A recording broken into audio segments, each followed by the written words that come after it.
What's happening, Internet? I'm Sean Hinz, but you can call me Speed. This is a first of hopefully many vlogs I'll be creating in 2015, and I'm calling them Caffeine with Speed. Mostly because I'll be posting these in the wee hours of the morning, and will likely have a cup of coffee at my side. Speaking of which... Aww. Anyway, what is this show? Well, for fans of hard news, it should feel a bit familiar because I just plan on bringing you a concise and humorous look at gaming news featuring me. But there'll be a few exceptions. Now, there's no editing anymore, no silly backgrounds, and it's a very light script. Now, this episode is pre-recorded, but I plan to do it live on YouTube in the future. Think of it as like a casual conversation that'll happen twice a week on Tuesdays and Fridays. And you are invited as the viewer to make suggestions on talking points for later episodes in the comments. Additionally, I will be broadcasting a few Let's Plays on this channel, probably 4 days out of the week, and again, they're even more casual. You can get some beautiful HD gameplay of my latest conquests, all featuring my soothing commentary from Yeti microphone. So, more details on that will be posted as far as a schedule, maybe later, eventually. I haven't really gotten around to it yet. Along with me making some assets for this show and, the site in general. Notice the area under construction to my left. Anyway, on to the news. So, Xbox One fans should be stoked because Halo 5 multiplayer beta went live yesterday for anyone who owns the Master Chief Collection. Now, previously, this beta was only available for Xbox One Preview Program members, and they had a little exclusive weekend a couple weeks back, but now everyone who owns Master Chief could just pop in your copy of the game, find the beta in the extras menu, and just play. Ironically, Reddit figured out how to get in early by hitting up the Halo channel and watching all the episodes of the Nightfall, which I guess would reward you with some sort of DLC. Then it takes you to the download store to download it, and boom, there's a link for the beta. But that's really not important anymore because everybody's already online. And I will be too after this video goes live, so look for Speed Racer UNT if you want to get owned on Xbone. But Xbox One owners don't get to have all the fun because PlayStation is extending all of its sales due to the connection issues that we experienced earlier this holiday. The flash sale has been extended through the 31st. And the holiday sale has been extended through the 6th of January.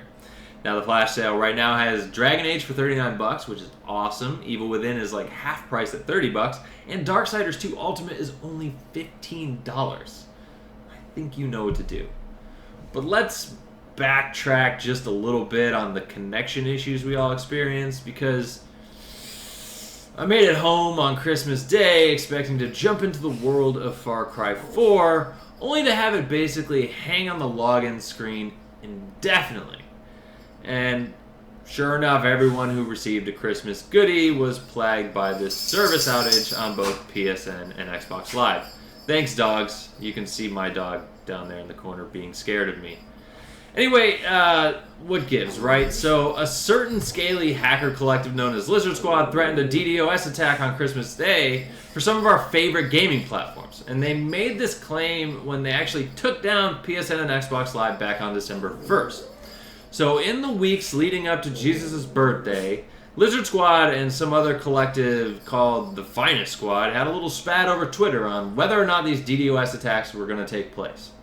Well, it changed nothing, and Lizard Squad did what they planned out to do, and they took responsibility for the outage. Only restoring access after Kim.com, of all people, gave them a bunch of digital gift cards.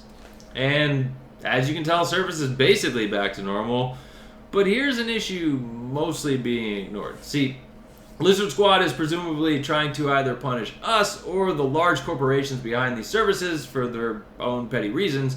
But for Sony and Microsoft, a single outage means nothing. I mean, they'll apologize, claim to update their security, and then toss us a $10 voucher in hopes that we spend more money on the service. What Lizard Squad may not realize is how bad this fucks over all the indie devs out there. Because, many indie devs and their games have a small window to get the attention they deserve when they launch. And when something like this happens, it can ruin years of work. I mean, let's just say I launched a game right when the outage happened.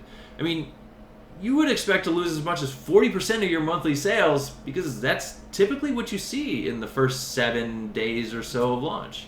And I know these kids in Lizard Squad think that, hey, they're sticking it to the man, but in reality, I think they're kind of stepping on the little guy, so that sucks. But I hear the feds are getting involved, and who knows how it's going to play out after that. I guess we'll just have to wait and see. Now, that's kind of the first video log of Caffeine with Speed, so if you like this episode, be sure to give me a thumbs up, share it with your friends, and subscribe to my channel. Definitely tell your friends about this channel, because it's just hopefully kicking off something larger and more awesome as time goes on. Also, check out my Let's Plays. We have Assassin's Creed Unity right now and Call of Duty going up tomorrow, and I'll probably put up some Halo footage later this week. Until then, look forward to seeing another video log on Friday. I'm Speed, and thanks for hanging out.